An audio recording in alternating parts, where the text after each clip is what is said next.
Hello, everybody, and welcome back to another edition of the FIBAC Virtual Book Talks. Today's guest will be Jonathan Senchyne, who will be joining us in just a few moments. And I'd like to welcome each and every one of you again here, whether it's your first time or if you're history and digital initiatives at the American Antiquarian Society. And I will be your host for this program. I will also be joined by my colleague and AAS library assistant, Amanda Kondick. Amanda is in the background helping out with the program. Before we get started, I would like to take you through a few features of the Zoom webinar if it's your first time, or to remind you of features if you've been here before.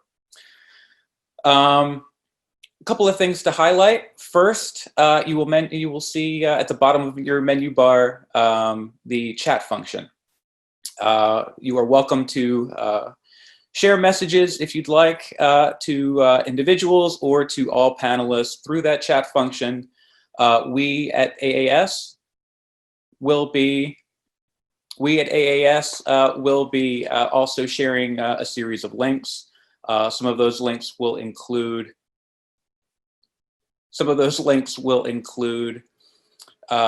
links to Jonathan's book at UMass Press. They'll also include some of the features for our upcoming programs. The second feature that you'll see is the Q&A function. And this is where all of your questions for Jonathan can be submitted. I recommend that you don't wait. So if a question comes up while Jonathan's talking, you're welcome to submit that into the Q&A function. And guests also have the opportunity to vote up questions. So if you see a question that you'd like to also answer that's already been asked, rather than resubmit that question, you can vote that question up. Before we introduce our guest today, today's event is part of a new series of the program of the history of the book in American culture, also known as FIBAC. FIBAC was founded in 1983, and this is part of that monthly series. So each month we will invite a new author of a recently published monograph or digital equivalent to share their work and to answer a few questions from those in attendance. So thank you all for joining us. I would also finally like to recommend that if you like what you see here today or have liked past programs, I would encourage you to sign up for our mailing list. It's quick and free, and it's the best way to make sure you don't miss out on future programs. The link will be available in the chat in just a moment, and I will send a follow-up email following today's talk just to remind you that you can sign up for free events in the future. And if you or friends of yours missed today's event or parts of today's event, you can share this work on our YouTube channel. Today's event is being recorded, and so you can check it out again and again and share as often as you'd like with friends and students. Now on to our author, Jonathan Senchyne. Jonathan Senchyne is an associate professor of book history and print culture in the Information School and the director of the Center for the History of Print and Digital Culture at the University of Wisconsin-Madison. He is also an affiliated faculty member in the Digital Studies and Material Culture Studies programs. He is the co-editor with Bridget Fielder of the anthology Against a Sharp White Background, Infrastructures of African American Print, which came out in 2019 at the University of Wisconsin Press. Jonathan has been a National Endowment for the Humanities Fellow at AAS, and he was the Pine Tree Foundation Distinguished Visiting Fellow in the Future of the Book in a Digital Age at the Graduate Center of the City University of New York. Senchyne researches and teaches the history of the book and print culture in the early and 19th century America. And this touches on work in American studies, American literary history, critical theory, material culture, digital humanities, library history, and archival theory and practice. With all that said, I'd like to turn it over to our guest today. It is my great pleasure to welcome Jonathan Senchyne. Hi. Thank you, Jonathan. Is everything running, up and running, video and audio? Everything is running smoothly. Terrific. Thank you so much. Thank you for the introduction. Thank you to everyone who's in attendance today. I'm grateful that you've come to hear a little bit about my book and have a conversation with me. The book is The Intimacy of Paper in Early and 19th Century American Literature. It was published in January of 2020 by the University of Massachusetts Press in the series Studies in Print Culture and the History of the Book. It is, as they say, available wherever books are sold in paperback and hardcover. I'm really grateful that they brought it, that UMass brings out new books in both hardcover and paper. And it's, in addition to your local bookseller or online retailer, it is available directly from the UMass Press website. If you have archived an old link that I may have posted in the past to the book, UMass recently redid their website and their distributor, so they now have new links to everything in their book, everything in their list. So going over to the UMass Press website and searching for me, my name or the title of the book will bring it up there. Thank you for anyone who has purchased or is interested in purchasing or asking your library to get a copy of the book. It really means a lot to me to have readers and to be engaging with you all through the book and any other way that I can, online or in visits to your classes or whatever. It's really an honor to be giving a book talk through AAS and through FIBAC because the institution meant so much to me as a young scholar, first as a graduate student, then as a junior faculty member. And while many libraries and archives and special collections were crucial to writing this book, it literally could not have been written without the American Antiquarian Society and its collections and its staff and other fellows.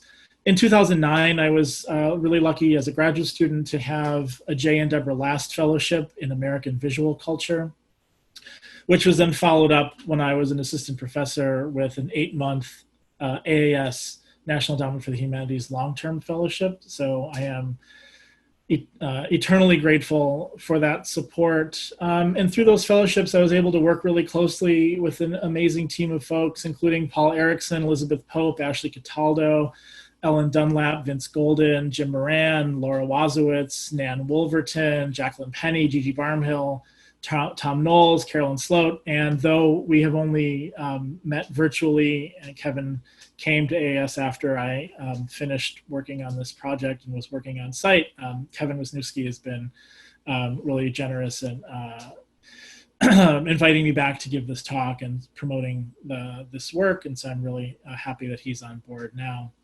I can't possibly at the top thank all of the folks in the field who I met or worked with while I was during the 11 or so months of my life that I've spent under the generous dome in Worcester. But those who I want to thank out loud, those who I worked most closely with and for the longest. AAS has been a wonderful site of networking early in 19th century American studies and book history.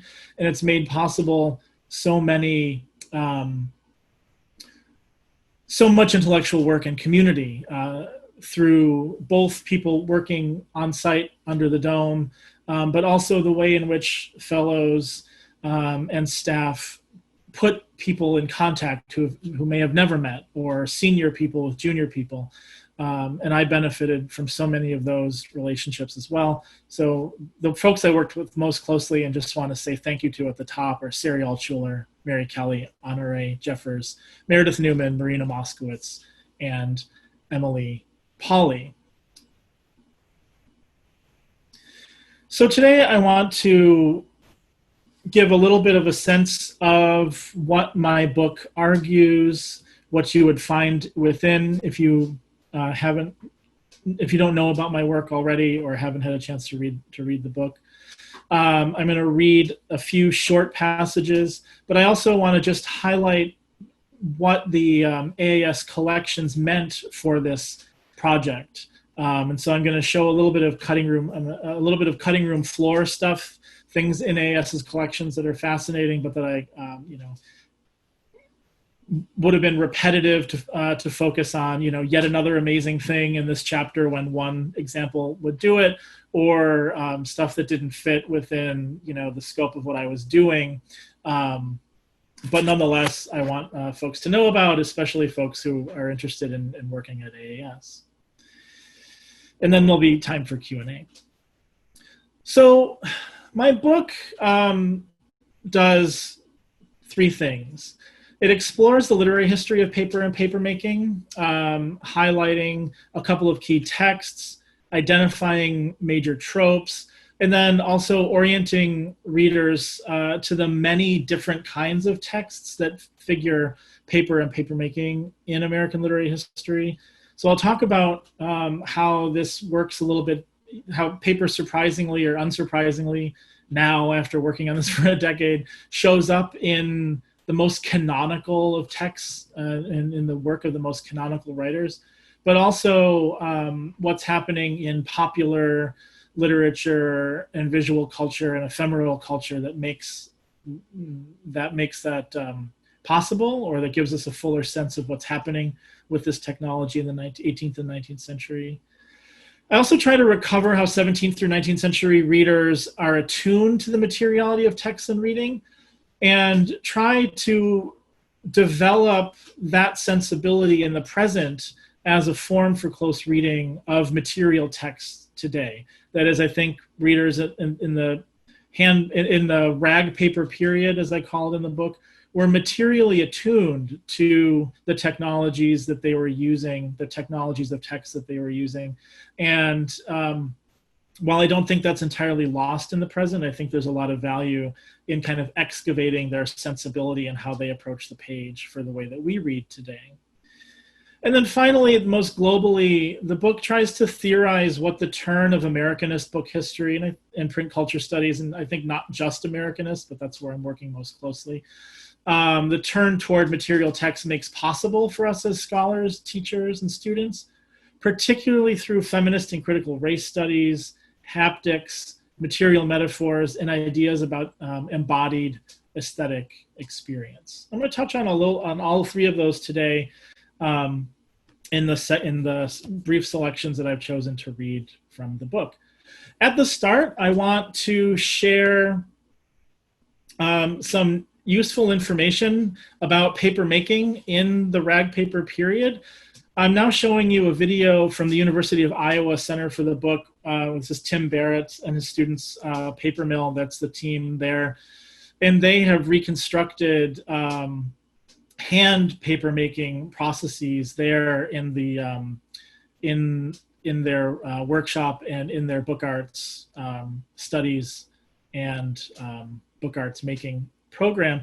So what you're seeing here is the process of making paper by hand. Crucially, paper is made out of rags, of linen, cotton, hemp, not necessarily from pure vegetable material like tree pulp. Here, these rags are being pulped in a beater, in a Hollander beater. That's Tim Barrett working there. And then that pulp of rags is poured into a vat. That is there's the vat that you see there. There are the rags, pulped rags going in, and then a mold and decal is pulled through. That's the decal going on the mold. The mold is pulled through, and a sheet begins to be formed. When it looks glass-like, it is time to stop messing with it, and then it is pressed, dried, and hung up. I'm going to stop that there. At the bottom, I have some photos of my students doing that process on our campus with our wonderful papermaking faculty member, Mary Hark, who is in the leftmost picture there. So just to reiterate some important things here. From 1690, when the first paper mill is built in Germantown, Pennsylvania, and what would become the United States, Through roughly the end of the Civil War, 1867, the majority of paper is made out of cloth rags of one sort or another. And while paper is made out of direct vegetable pulp at different points before this, the mass production of, say, tree pulp paper does not really take off until after the Civil War. So I want to share with you the first passage from the book that talks a little bit about what that technology means for literary culture in the early and 19th century period. I'm just gonna take a drink. Every book is the site of overlapping linguistic, bibliographical, and social codes. In these intertwined strands, Jerome McGann says, we encounter the symbolic and signifying dimensions of the physical medium through which, or rather as which, the linguistic text is embodied, and how these working together are used by human beings. This insight is a primary contribution of book history to the humanistic disciplines, and its methods help us read the various layers of meaning in human history embedded within material texts. Bibliographers and book historians argue that such contribution is necessary because the hermeneutic tradition, at least since the mid-20th century, has established, quote, a readerly view of the text, in which text is not something we make, but something we interpret, end quote. Book historians are not alone in pointing to all that is lost when the idealist interpretation of text takes precedence over the description and interpretation of material texts. Philosopher and literary theorist Hans Ulrich Gumbrecht argues that ever since the linguistic turn in the middle of the 20th century, the humanities have been organized around, quote, the uncontested centrality of interpretation and a commensurate, quote, tendency to abandon or even forget the possibility of a presence-based relationship to the world. Presence here means the quality of cultural texts that are tangible for human hands and have an immediate impact on human bodies. Beyond your reading and interpretation of these words, this book is present to you and is in relation to your body. In another aesthetic register, when we listen to a live music performance, we might interpret the formal qualities of the piece or contextualize it historically, but we also feel the presence of sound vibrating on our bodies and throughout the unique space we share with its performers and instruments. This reads particularly interestingly to me now that we so often don't share spaces together. Paper might not at first seem to create sensory intensities that vibrate against our bodies as we dwell in its presence. The intimacy of paper shows, however, that ever since papermaking began in what would become the United States, readers, writers, printers, and papermakers have invested much in their relationship to paper. This book is about what paper makes present, how it creates meaning, and what difference this makes for literary criticism and book history. Specifically, I trace a phenomenology of reading that finds expression throughout the rag paper era, the era of rag paper production in colonial America and 19th century US, roughly from 1690 to 1867. During this period, paper was made from shredded and pulped linen, hempen, and cotton rags, many of which were collected from homes and recycled into paper. Studying paper and how writers and readers experienced it in this period changes the way we think about the interrelation of the bibliographic and linguistic codes, of presence effects and meaning-making effects. Rag paper signifies from the rags embedded within it, as well as from the ink printed or written on it. Paper is the thin plane where presence and meaning, the ontic and the mimetic, the bibliographic and the linguistic cohere and become mutually constitutive. Humanists, from book historians to philosophers, have tried to reconcile the seeming alienation of these ways of experiencing texts. We will see, however, that early and 19th century American readers and writers did not experience intense alienation of the bibliographic code from the linguistic. They were intimately and inextricably entwined. The intimate relationship of meaning and materiality is especially apparent when writers of this period discussed rag paper. Here they found ideality and materiality of texts in lockstep. And I'm going to read a little bit from the text that you see on your screen here is what I'll be quoting from in this next paragraph. In 1857, for example, Pastor M. Emory Wright toured a Holyoke, Massachusetts paper mill and wrote about his experience in the heart of that region's biggest and most important industries. Rather than detailing paper machine technology, Wright instead expressed fascination with the relationship between rags and the written contents of books. Quote, "It is indeed a difficult matter for an inexperienced eye to discover any relationship between the tattered contents of the rag bag in the kitchen closet and the beautiful leaves of a costly gift book," said Wright. "But once the eye is trained, we become able to see the connections, quote, between the filthy bundles that weigh down the cart of the country tin peddler and the fanciful packages that adorn the shelves and fill the drawers of a city stationer. Quote, strange as it may appear," Wright continues, "the connections between rags and books is very intimate, and he who will attentively study the curious art of papermaking will discover many odd companionships and dependencies of which the world at large never dreamed." Wright's narrative is published 10 years before wood pulp would eclipse rag pulp as the primary ingredient in papermaking, and his paper mill narrative presupposes widespread knowledge about the industry among his readers. He cites the ubiquitous rag bag in the 19th century kitchen, knowing that his readers had been saving irreparably torn or dirty household linens and selling them to rag peddlers their entire lives.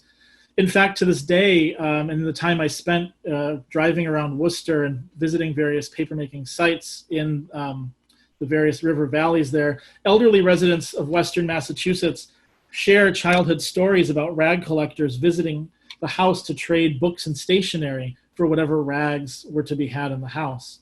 19th century memoirists also recalled trading their rag bags for books, paper, and cash. Rags had currency both as valuable items to save and trade, and then even as the substrate for paper money. Wright's paper mill tour narrative is just one example of literary writing about paper and papermaking in the 19th century.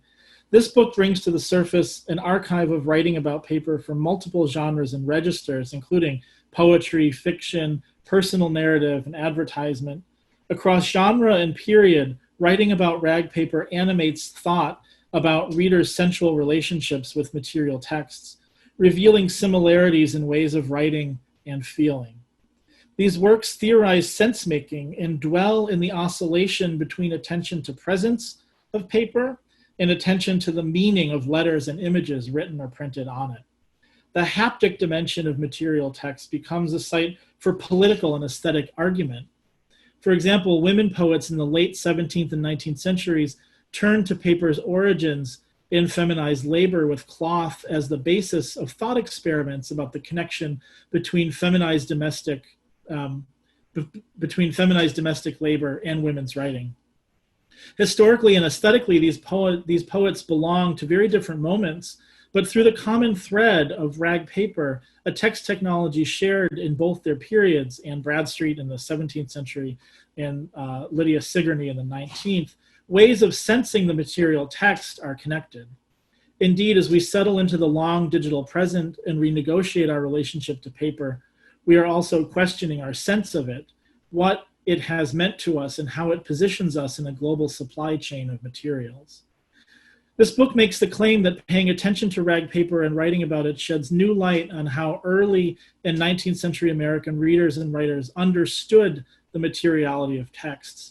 In everything from advertisements to popular poetry to magazine fiction, writers of the rag paper period theorized that narrative, memory, and meaning were inherent within paper's rag content as well as written on it.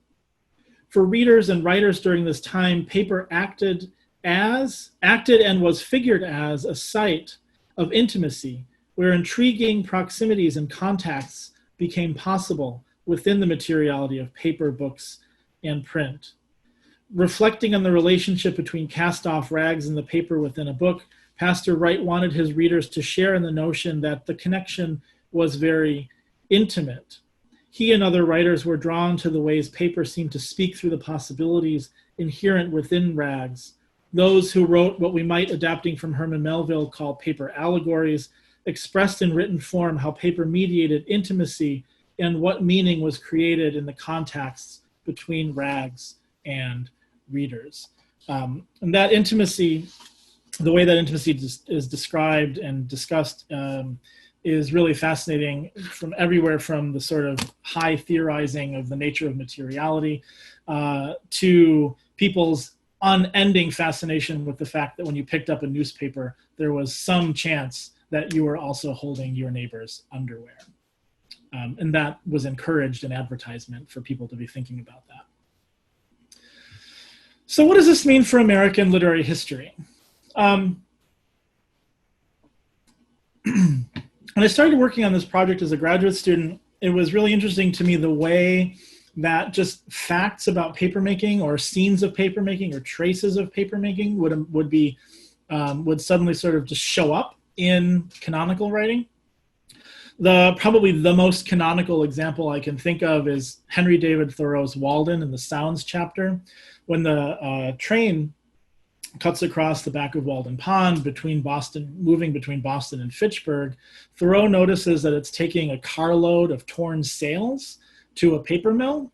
And he takes this as a moment to theorize on the nature of narrative and meaning, and his preference that we find meaning in direct experience rather than in representation. So Thoreau writes, this carload of torn sails is more legible and interesting now as rags than if they should be wrought into paper and printed into books. They are proof sheets which need no correction.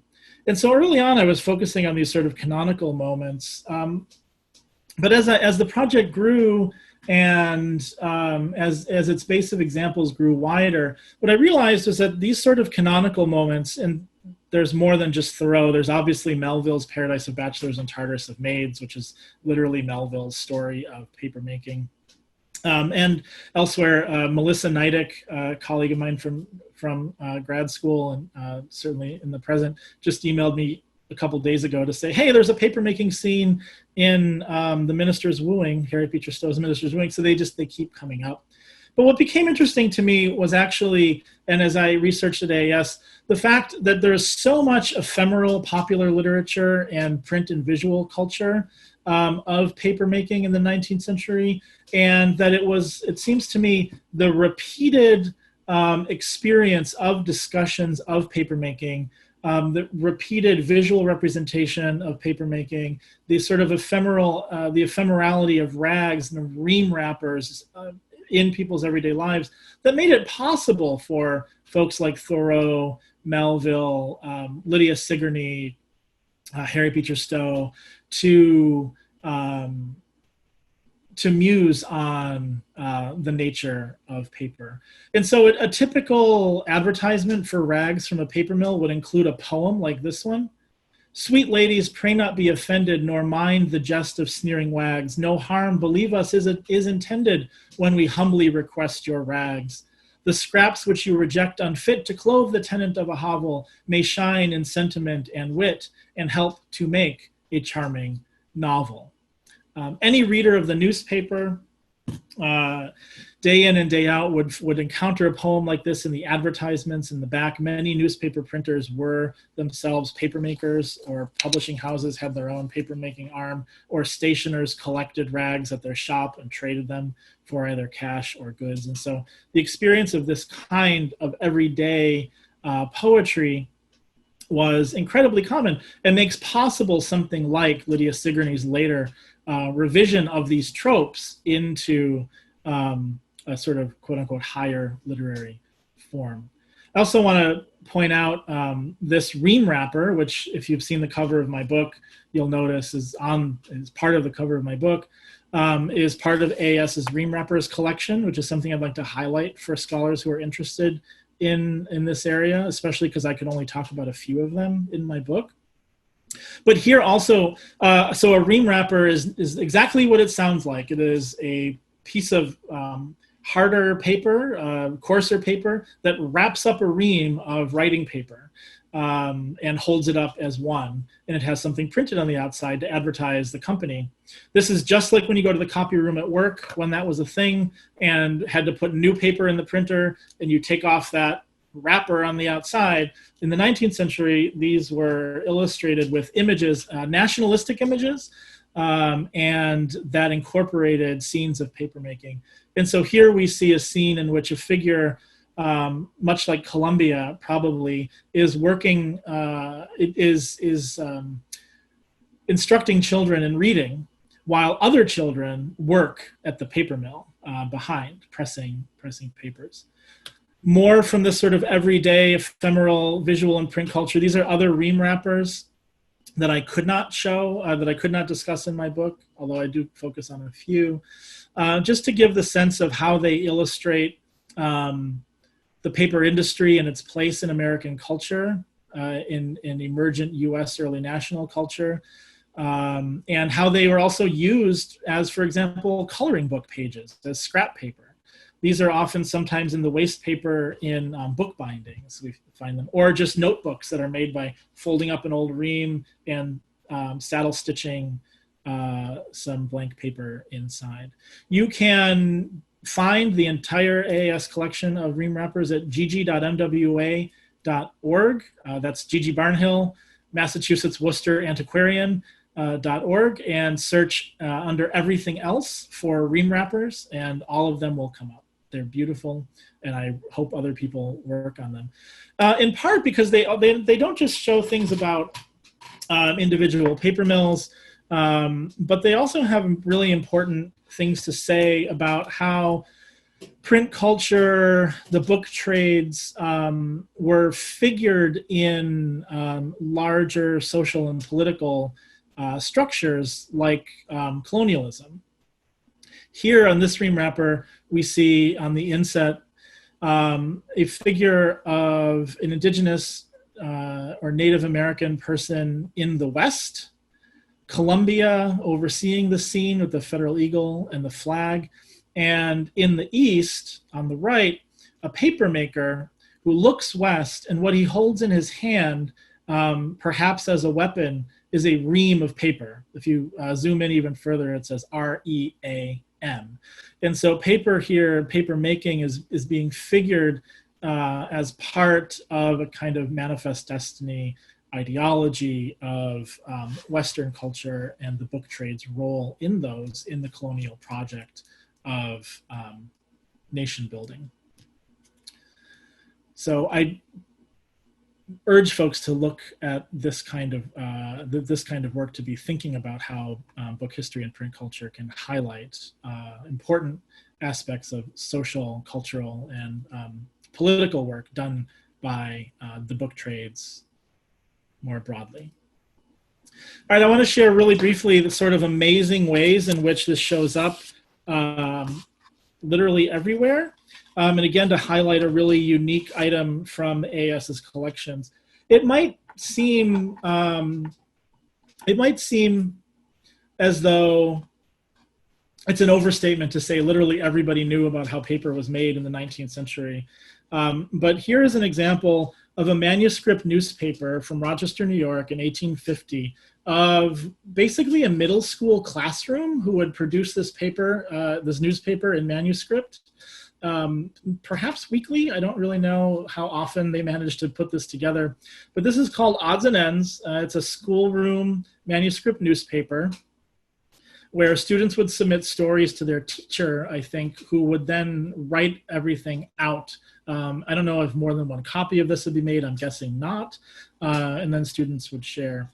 Well, one story comes from James Knox, a young boy who tells a popular form of it narrative about paper and paper making. And I just want to read this to show that even youngsters were writing and engaging in this kind of literature, probably because they were hearing it also in their daily lives.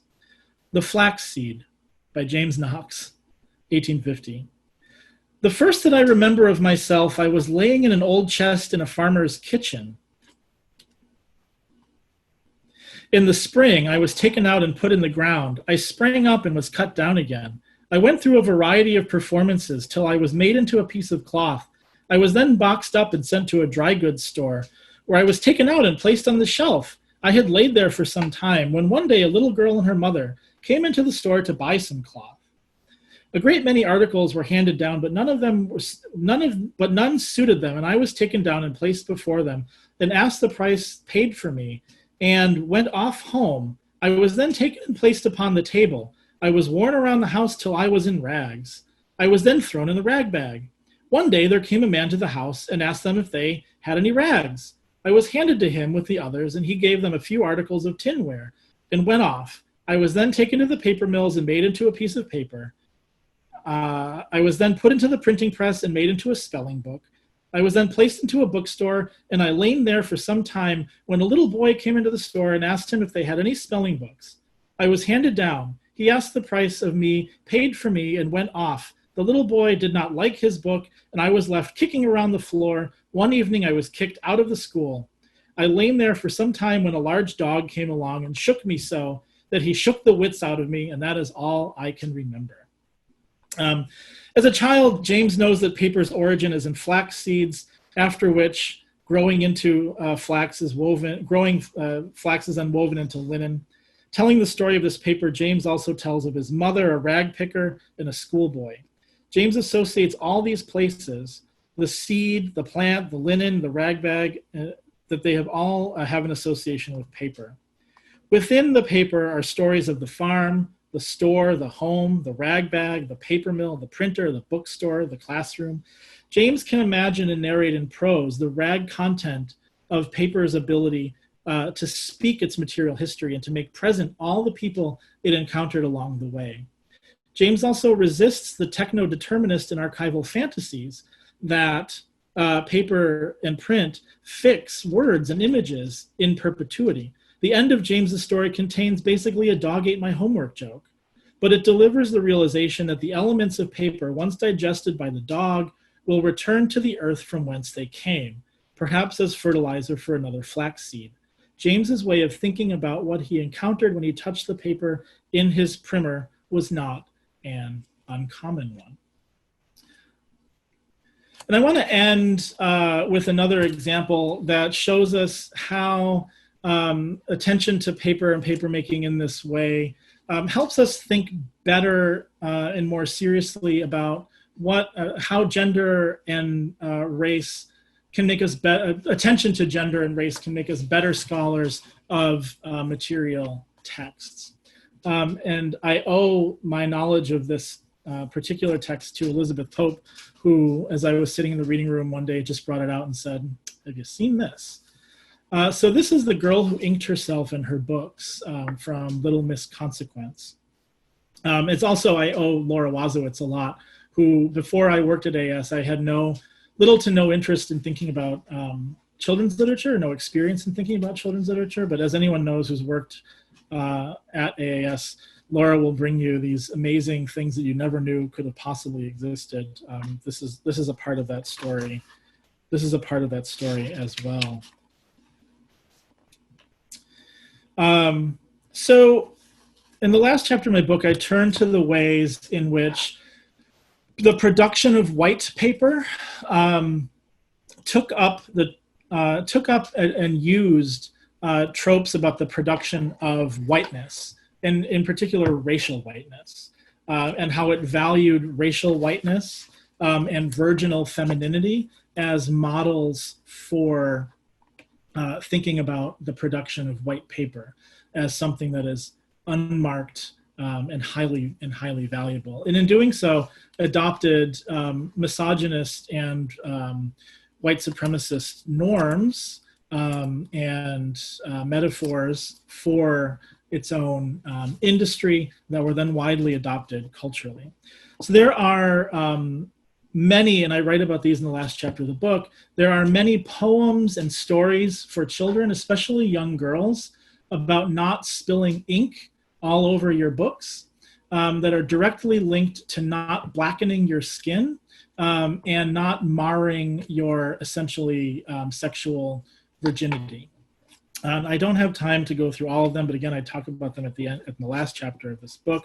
There's even one poem that's attributed to Benjamin Franklin in the Columbian Orator called Paper, a poem which ends with this stanza. Observe the fair maiden, innocently sweet. She's fair white paper and unsullied sheet.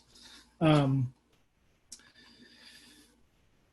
I want to talk just a little bit to close about the girl who inked herself. I'm just going to get the right page here. Published around 1859, the brief picture book, Little Miss Consequence, included a 2-page spread that tells the story, The Girl Who Inked Herself and Her Books and What Happened. The girl, Miss Mopsa, carelessly spills ink on her body and her books, which not only turns her book pages and her skin from white to black, but also turns her into a thing, a black rag doll. Quote, seated at her writing copy, in the ink her hands she dips, the text begins, and soon the girl, quote, sucks her pen, the black ink she swallows, smears her nose and cheeks and lips. Once the, end quote, once the division between black ink and white skin and black ink and white page has been breached, the blackness spreads, unable to be contained. Quote, daily worse grow the bad habits. See her frock and apron soiled. Now the ink stand she capsizes, or her book completely soiled. The accompanying images show a child's book lying open with an overturned inkwell and ink spreading over more than half of the 2 pages. At the top of the pages, we can see the bat and bird illustrations that are soon to be overtaken by the creeping ink, which drips into the next images. As the ink flows from the now unreadable book, we see it taking over the body of Miss Mopsa herself, whose characteristics begin to fade in the illustration.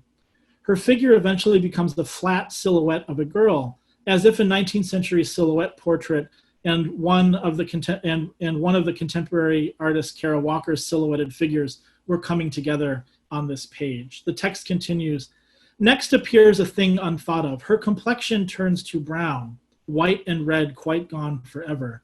Through the ink she has drunk down. As Mopsa changes from black to white, quote, from white to black, quote, nor alone her body changes, even the clothes upon her back, end quote, transform, until she is finally transformed from a white human girl into a black rag doll on display in a rag and bone shop. And I'm going to be quoting from the rest of this poem, which includes white supremacist language. I'm directly quoting I'm saying them for the purposes of directly quoting. Blacker than a Guinea Negro, blacker than the sootiest sweep, blacker than the shiny beetles or the chimney back that creep. Dire event, poor Mopsa's parents, what to do with her can't tell, far too hideous for a daughter, for a black doll her they sell. At a rag shop she's suspended, swinging by an iron link. With one word my story's ended, never stain yourself with ink. Part of the material textual logic within this frame, whether in The Girl Who Inked Herself or Paper, a Poem, is that white femininity cannot help but be a thing always threatened by marks from the outside. And here I learned a great deal from Bridget Fielder, whose work on racial transfer you can read about later this year in her forthcoming book from Duke University Press. White femininity cannot help but be a thing that is always threatened by marks from the outside. Marking can either be proper, as when a man, quote, writes his name in marriage on one's blank paper, or improper, as when uncontainable and illegible blackness spills on the body or marks it intentionally or transgressively. Mopsa's racial and material transformation undoes her whiteness and her status as fair white paper in 2 registers. She transforms from a person into a thing, following a racial logic under chattel slavery, wherein Uncle Tom is also the man that was a thing. This transformation is also reinforced by her move from a white-skinned girl who, like paper, can become the ground for policing proper and improper forms of racial marking, and then into a black rag doll in a rag shop. No longer a kind of paper even, she has devolved back into rag form. The Girl Who Inked Herself quite literally draws a line of connection between the staining of white paper with black ink and the transformation of white girls into black things, encouraging white child readers to preserve the whiteness of their paper and of their bodies. indiscriminately inking the page and, quote, inking their bodies threatens a loss of their legibility as white, which is Miss Mopsa's fault and fate, quote. This picture book instructs young white girl readers to take great care not to spread ink on their fingers and their pages because their books will become illegible owing to the lack of high black-white contrast, but so will their racialized bodies, according to the same dualism. And I'm going to end there with a shout out to all my friends in Worcester who have spent time eating meatball subs at Vincent's, and say, this is it, and I will open it up for discussion. Thank you so much for listening, and I look forward to our conversation.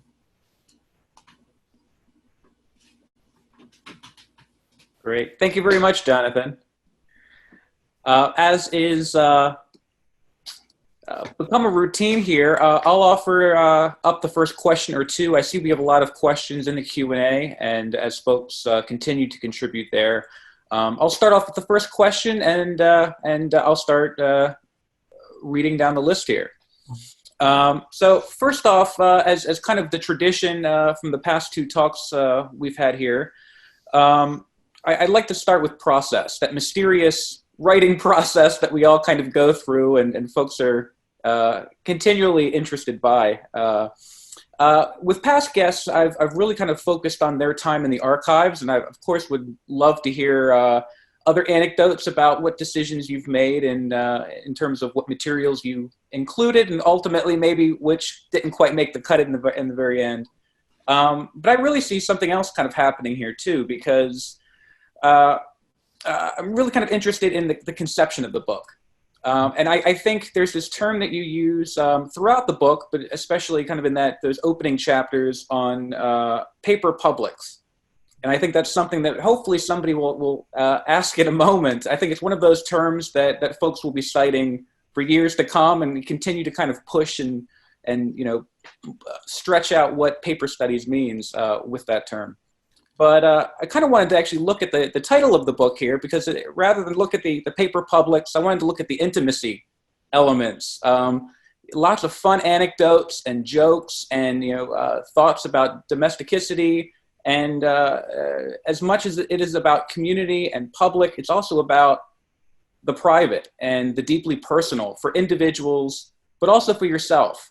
And I really kind of wanted to start with the process of this book, because I feel like the conception actually began in like the 1980s. And you have this great preface where you're actually describing following your father around the Buffalo News newsroom.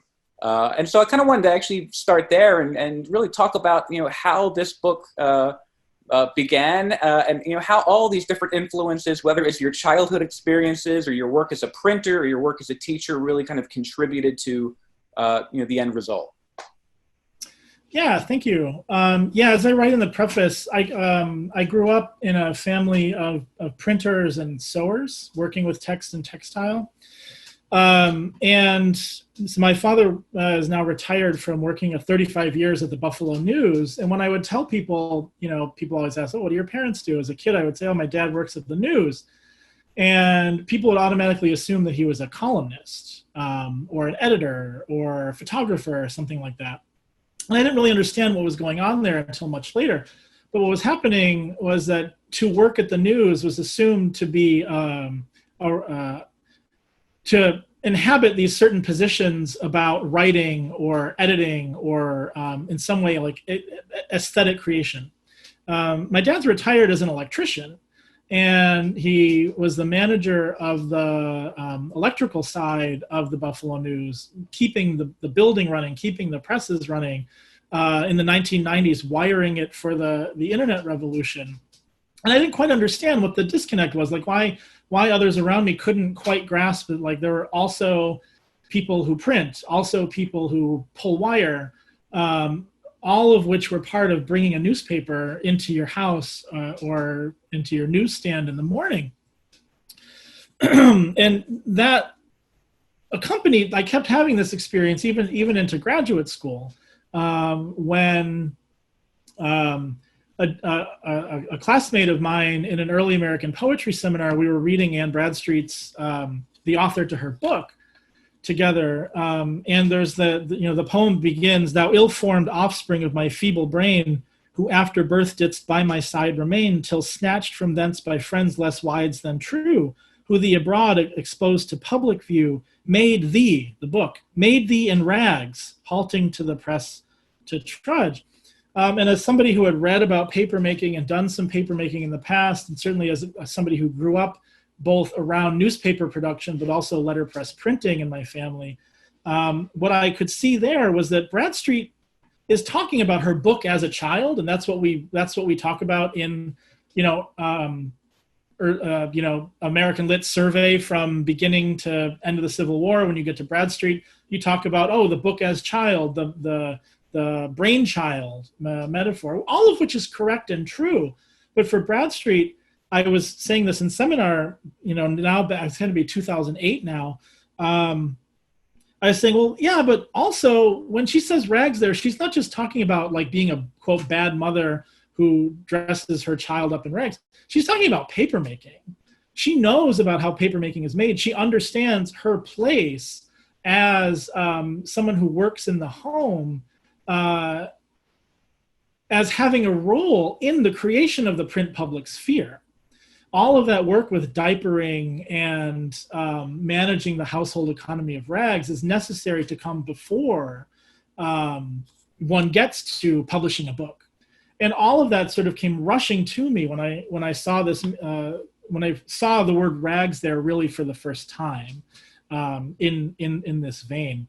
And I brought this up in seminar, and it wasn't, now it's a full-formed idea from a book that I've written. Back then it was just like, hey, wait, that's paper. And my colleague said, so what? It's paper, of course. It's a book, it's paper. And that so what really drove me to then take this on as my dissertation. Because as my dad would bring home the newspaper every day for me to read. We would read it around the dinner table. But to me, that wasn't just the work of writers. I knew the pressmen. I knew, I would go and visit, and they would put paper hats on my head to keep the ink from falling in my hair as a child taking a tour with my dad. I saw them take out the linotype machines as they were renovating the press. So when I got a newspaper, I saw it as the result of this large circuit of people, even going into the paper warehouse and seeing stacks and stacks and stacks of huge, huge rolls of industrial paper. And so for me as a reader, all of those people were always already present. And what troubled me by the time I got to graduate school was even book history wasn't always able to deal with this, and especially literary studies, the hermeneutic tradition that just imagines the text as this thing that sort of disappears in the process of reading. I was really deeply unsatisfied as a reader who, as a small child knew otherwise, that something else was going on here. And so all of that kind of drove this process for me. That's wonderful. Thank you. I'm actually going to go right down the list of the Q&A questions now. I see a lot of voting happening here, and Jonathan, you're welcome to kind of follow along in that Q&A function if you'd like. The first question here is about girls, papermaking, and albums. So here's the question. Is there a triangulation between working class girls who collect rags and sell them to paper mills, the gift books and autographed albums produced from the paper, and middle class girls who buy those albums and gift books? So could you talk a little bit more about the intimate and classed relationship between girls, papermaking, and those albums? Yeah, thanks. I see this question comes from Nazir Wright. Thank you so much for that question. One of the novels that kind of got left on the cutting room floor here was from the American Sunday School Union, which was a book, a little book for girls. Well, I mean, it was a little short novel about girls. It could have been for any readers, but it tells the story of two young girls who are orphaned and who then go to work in the neighborhood paper mill. And it's brutalizing. It's loud. There are knives for cutting rags. It's dirty. It's terrible for respiratory health because there's always friable cotton and linen shards in the air, and people are getting sick. And what the older sister does at night is she stays up all night and teaches herself to read because she wants to have a different relationship to paper. We find through the narrative that what that different relationship to paper enables is a relationship to God through the Bible. And so there are a number of religious tracts that talk about the importance of paper and papermaking because it enables a personal relationship to God through Scripture. There is another story, not of girls, but of Jack and the Beanstalk, where Jack goes up the beanstalk into the, and this is another one of those things that Laura Wazowitz brings you, and you're like, how does this exist? Jack goes up the beanstalk, and up in the clouds, he finds not a giant, but a paper mill, a type foundry, a printer, and a binder, producing Bibles. And Jack needs to learn how to read Scripture in order to save himself and his mother, not to get gold and beans. So there are a number of narratives through which people, young girls especially, transform their life chances by gaining access to Scripture through paper and papermaking, and sort of move themselves from production to consumption of paper. This is riffed on somewhat in Herman Melville's Paradise of Bachelors and Tartarus of Maids, but it's actually, I think, much stronger in the American Sunday School Union text that I mentioned. Great, thank you very much. Our next question comes from Paul Erickson, a familiar face here at AAS, and he asks, was there any similar fascination on the part of the writers and or readers in musing about where the covers of books came from, either cloth or leather, and the primary point of tactile interaction while reading a book is often with the cover rather than with the paper? That's a great question. It's not one that I'm necessarily able to answer right now. In terms of whether there is a similar sort of fascination or similar way of routing questions of nation, labor, gender, or race through covers. You know, early on in the project, I was kind of just writing down every instance of the materiality of text that I could find. And I do remember there's something about a cover somewhere in Melville. I want to say it's in White Jacket, maybe, but I'm not ready to talk about it at this moment. One thing I can say, as by way of an answer to this question, is the way that covers change over time and the role that scrap paper plays in creating covers.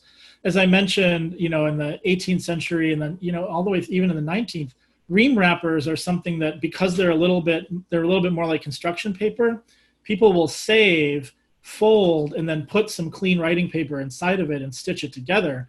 So a lot of the ways that we still even have this highly ephemeral, essentially trash paper, is because people save them as in book form.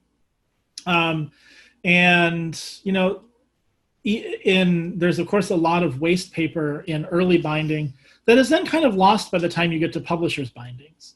Part of the story I tell in this book is the move from the hand paper period to the machine paper period, and the way that changes, the way that the scale of production changes people's access or the way that they think about their intimate relation to paper.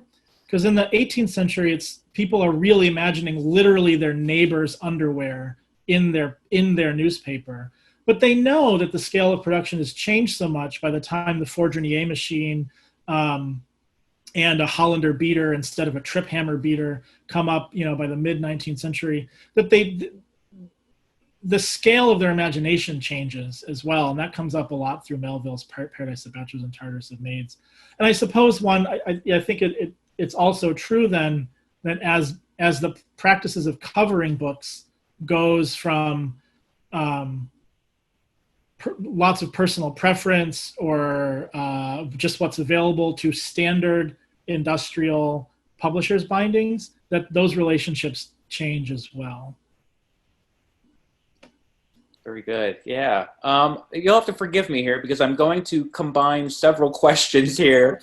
There's several questions related to the environmental factors involved in paper and paper making. So you've mentioned today the infrastructural, the social, the political, the economic, etc.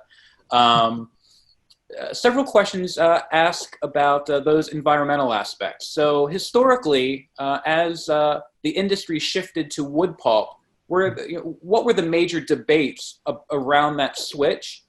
And related to that, is there a future in the US for recycling cloth for the use of paper production? Mm-hmm.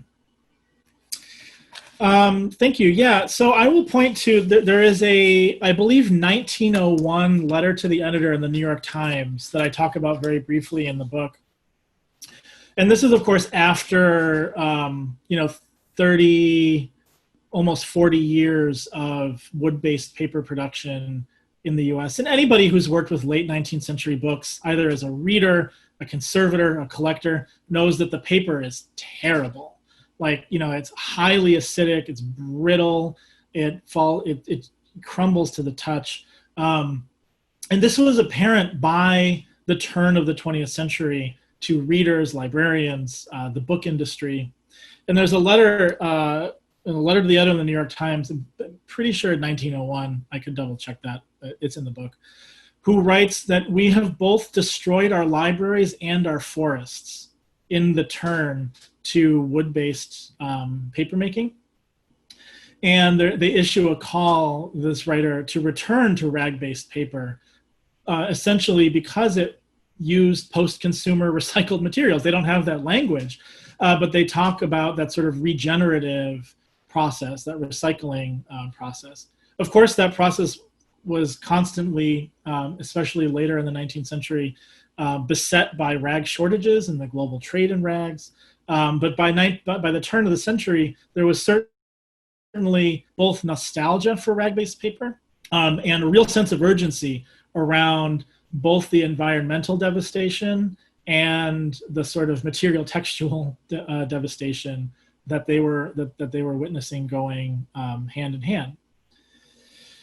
And also, if folks are interested in more of the sort of environmental angles on early papermaking, my colleague here at UW and sometimes co-teacher Josh Calhoun just published a book called The Nature of the Page, which takes up much more of the sort of environmental angle and eco-critical angle on this question. About the future, I would say that as our relationship to paper changes, as it's always been changing, there's been a lot of interest in reviving handmade paper practices. People, I think, certainly when I put handmade paper in front of my students who are used to digital screens, they spend a lot more time with its tactility, with investigating its sensual input than certainly I did when I was at their age, when paper was more a part of the sort of an everyday life experience.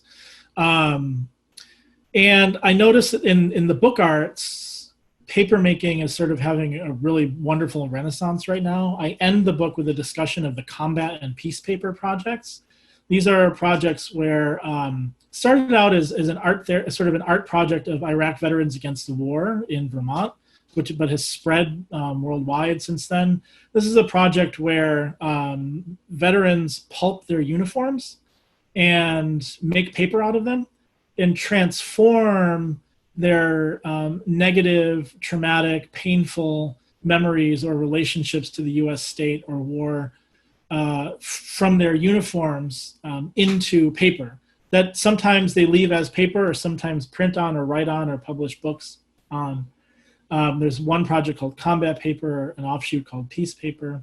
There's another project called the Panty Pulping Project, where survivors of intimate partner violence will pulp undergarments that perhaps carry a memory of intimate partner violence or sexual violence for them.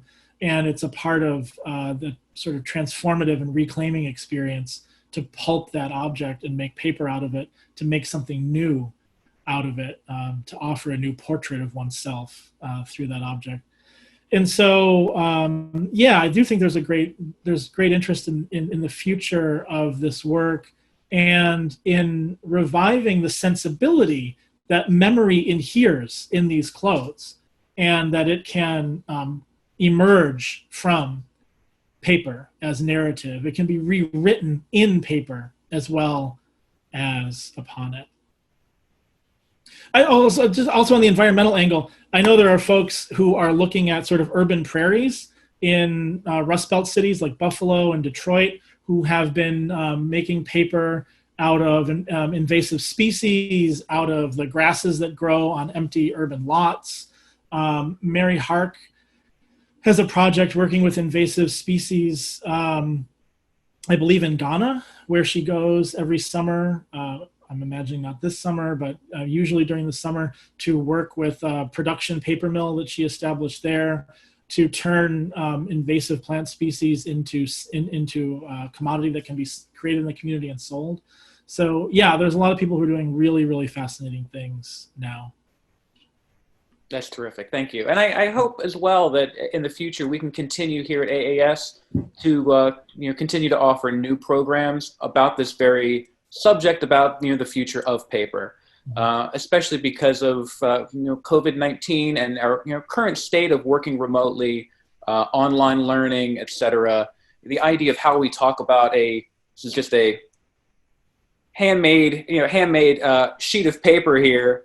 How we talk about this and teach this with our students, has dramatically changed, and I think it offers both new challenges and new opportunities. So I hope this is just the beginning of that conversation of what the future of paper and paper studies, where it will go. I wanted to kind of end with one last question here. This is actually from John Garcia here, if you're following along, Jonathan. And this is about the discussion around nationalist images on the ream wrappers. Mm-hmm. Specifically, were paper mills seen as good places to work, or were they imagined as good places to work? And aside from Melville's writings, was there an awareness in literary or popular culture about poor labor conditions in those mills, and the ways in which those mills were sites of gendered, racialized, and class-based labor? Yeah, thank you. I brought up this slide that I skipped over for time, just to note that you mentioned paper at AAS, and I just note that Isaiah Thomas, in addition to being a Patriot printer, was also a paper maker, and AAS has the first writing paper made in Worcester in 1794, and this lovely little artifact that came off the mills, or came out of the mills, which is now the site of a Walmart parking lot on the on-ramp to the turnpike on the way out of Worcester towards Boston. But one of the questions that I ask in the introduction of the book, talking about this very briefly, is how does something like this ask to be read? Quote unquote blank paper that has Thomas's name within it and the watermark. And how do we think about its temporality at the end of July 1794, but finished on August 1st. John asked about the nationalistic images on the ream wrappers, and whether they were considered good places to work. The industry, in its public representation, thought of itself, and this is true, through the 20th century, and even today. Wisconsin was not a great site of rag paper making, but has a huge paper making industry for wood pulp based paper. It's one of the reasons why the Koch brothers and Koch industry is so interested in the politics of this state and environmental regulation. But the industry represents itself as a great good for humanity, dating all the way back into the 18th century. These images say the art preservative paper, the art preservative of all arts, the industry that is necessary for art and nationhood. One of the arguments that images like this made was that you can't have government without paper. And I talk about that in the first chapter of this book. There's that sense of making a public, making a government, making a nation by producing paper and documenting it. Even today, if you go up to northern Wisconsin, in Appleton, Wisconsin, on the Fox River Valley, there is this place called the Paper Discovery Center. And they try to tell the story of paper making as good for the environment, which it is definitely not. And there's a hilarious panel which says, like, notice that smell, and it's trying to tell you that the chemicals that you're smelling that are being put into the air and into the Fox River are not harmful for you at all, which is not historically true. And so there is a difference between the outward representation of the industry and the tropes that it wants to perpetuate and the actual working conditions. If you read sort of personal narratives of living near mills or of mill workers, early mills, which were run by trip hammers, were loud, and people would lose their hearing by being around trip hammers all day. These are water-run, huge hammers for macerating rags. There are accounts of girls and women cutting their fingers off, using a knife blade that is fixed to a bale of rags, and they're constantly doing this all day with rags and taking stitches off.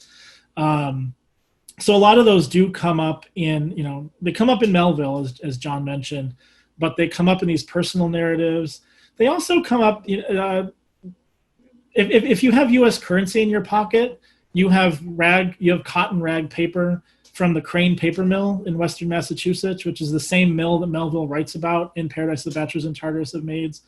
And when I was first a fellow at AAS in 2009, I drove there and just wanted to see what was going on. It turns out, because they produce paper for U.S. currency, that it's a highly secure area and you actually can't see a lot, but they do have a small museum. And I just asked, do you have an archive here? Do you have any? And they said no. And then I asked again. I was like, so what happened to all this? Is it anywhere? Did you send it to UMass? Did you send it to AAS? Did you send it to Houghton or something? And finally, the woman who was volunteering said, all right, just come on. And she took me to a garage behind and pulled up this garage door. And there were just, basically registers of hours worked and employees just sort of sitting in a garage with a whole bunch of other like molds and decals and things. And one of the things that I was going through and looking at was, the names, the hours worked. A lot of Irish immigrants to Massachusetts were employed in the mills, and a lot of discussion of absence and injury. And so not only in the literature, but also in the archives of these places, we find stories of brutal, difficult working conditions. The one that comes to mind now is of a mother coming into work for her daughter who was sick for 8 days. And so you can find things like that. And as I mentioned in my response to Nazira's question, there were other tracts and things like that were trying to warn girls about illiteracy or warn girls about certain kinds of labor. And of course, also by doing that, constructing them as usually figures who were seen in some ways as capable of becoming a certain kind of white American woman who could reproduce nation and race in certain ways, and so ought not to work in paper mills, which would, either like with Miss Mopsa, make you no longer able to fulfill the duties of whiteness, or in Melville's narrative, make you no longer able to fulfill the duties of reproducing whiteness and U.S. citizenship in children. So we learn at the end of Melville's narrative that what is reproduced in a paper mill is not children, but paper. We find that these are all maids, after all. So yeah, there's a lot to say there, and there's a lot of textual evidence for this in AAS and elsewhere that I think there's a lot for other folks to work on, and I hope to see folks take these questions up. That's terrific, Jonathan. Thank you so much. Thank you. Thank you with that, I think we have to wrap things up. We've gone a little over, and Jonathan, thank you so much for your time today. Thank you, everyone. Thank you, AAS, Kevin, and everyone who joined us today. Thank you. And for everybody who's attended today, I'm sorry if I did not get to your questions, but I do keep those questions. I do forward them on to the authors. So I hope that this is just the beginning of a conversation that will continue going here. Please check out our future AAS programs, which is again in the chat, and I will email everyone who attended today to remind you where you can find that. And I would encourage all of you to sign up for our mailing list. We do not share that with anybody. That's just for us internally to send out for upcoming programs to keep you updated and informed with what we're doing here. Our next book talk will take place again the last Thursday of the month. In this case, it'll be August, and we'll feature Amy Chen, who will discuss her recent book, Placing Papers: The American Literary Archives Market. So I hope to see you back then. Thank you again, Jonathan, and thanks to everybody. Okay, have a great day.